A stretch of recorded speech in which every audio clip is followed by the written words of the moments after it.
Ladies and gentlemen, continuing with the discussion around mathematical mindsets. Many parents, students obviously, I'm sure, teachers too, would like an answer to the question, what does it really take to be great with mathematics? In the area of mathematical mindsets, this question is actually answered succinctly. Mathematics is a subject that traumatizes a lot of kids at schools at the moment. It actually, in fact, even traumatizes a lot of parents who are the guardians to the kids.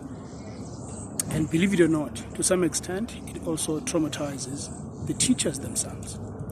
Because, you might find this ironical. How can a teacher be traumatized or have anxiety toward mathematics? And this is so because teachers themselves, just like parents, were at some point students, and they had during their times in class, negative experience with mathematics.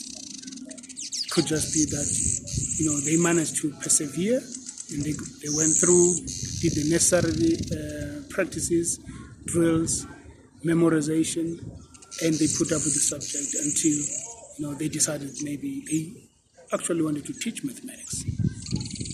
But the fear of the subject is not all gone. This is also applicable to parents, because parents had the same experiences just like teachers did, just like their kids today are doing in their classrooms.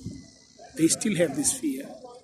But it's very important, if you're a parent, to be aware of how your feelings are towards mathematics, because research that's been conducted in the area of mathematics and mathematics education from Stanford shows us clearly that parents who have had a negative experience with mathematics in their lives, they are more likely to have that type of experience lasting for the rest of their lives. And obviously, this type of experience, negative experience that is, they will pass it on to their kids.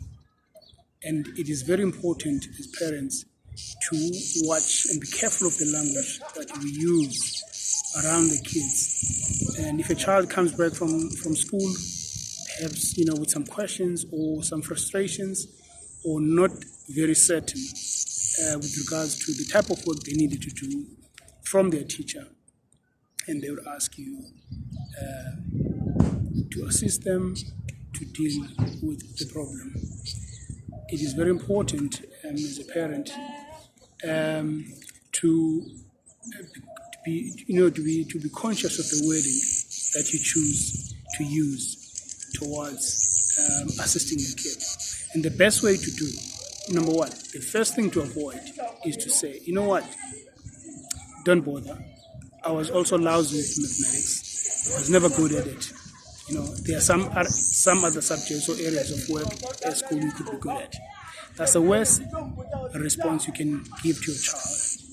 The best way to do, the best thing to say, the best way to behave is actually sit down with the child and, have a conversation with him or her. Ask him, how did you deal with the problem in class? What did you guys do? What other areas or other problems that are similar to this one that you have dealt with, say a day before or a week before? What is the other way that you can actually look at this problem? And actually encourage the child to write the problem down and read it aloud if needs be. Because by so doing, you are actually intellectually engaging the child. You're forcing him or her to actually sit down and think widely about maths and think deeply. This is a very important process and an important step in learning mathematics, the thinking part.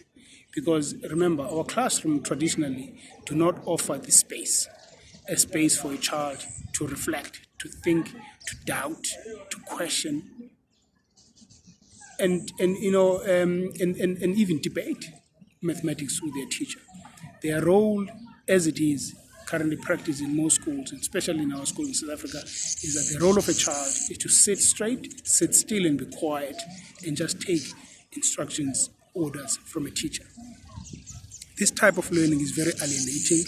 It's actually at the center of the anxiety that kids have, because kids do not look at mathematics as something that they can interact with. So it's very important at home as a parent to change the paradigm, not to carry on with the same type that the kids are used to at school, that is of sitting back or struggling alone or struggling in silence. So having conversations about maths is very important, and having them or showing them actually mathematics is a thinking subject. It is not a subject to be memorized. It is not a subject for procedures and algorithms to be repeated and be, just doing repetitive measures with no understanding at all. Because thinking allows them to question their understanding, to challenge their understanding. And another important message for a parent to pass on to their kids is to let the kids know that not knowing is acceptable. They do not have to have the answer the very first time or even the very second time they are approaching a problem. Not knowing and be uncertain and struggling is important, because when you struggle with a mathematics problem at home or at school or anywhere you decide to study mathematics, you are doing something very important. And your brain is also doing something very important. In terms of your brain, and this is the learnings from neuroscience as far as maths learning is concerned. When you struggle with a difficult maths problem, your synapses grow. Your synapses are actually the nerve cells in your brain that connect information between the various parts of your brain. Because, obviously, as we all know, our brain is a very sophisticated human organ. So when those synapses fire, because you're struggling with a math problem, your brain is actually growing. So this is a very important message to pass on to your kids, that when they struggle, something happens in their brain. It grows. Because the opposite of that is, if, for example, you are dealing with easy problems in maths, easy to solve problems, nothing happens to your brain. Your brain doesn't grow. Those synapses do not fire. And this is key. And it's key that the kids understand this. And unfortunately, this type of work is not available to our teachers. But obviously, I'm determined that, if we get the correct platforms, this formation can actually go through to our teachers so that they can assist parents and assist kids not to look at mathematics as a subject to be feared, rather as a subject that they can have a discussion about, talk to their friends, their colleagues in class, and also talk to their parents and teachers too at school. Not to fear the subject, to know that anyone and anybody, in fact, the research says 95% of children at school can do mathematics. 95% of them can do it to higher levels. So there is no justification whatsoever for schools or anybody else to tell their kids or students that only those with a maths brain can study maths. This is a complete myth, it is a fallacy, and we need to work towards completely eradicating it inside our classrooms and at home. Thank you so much.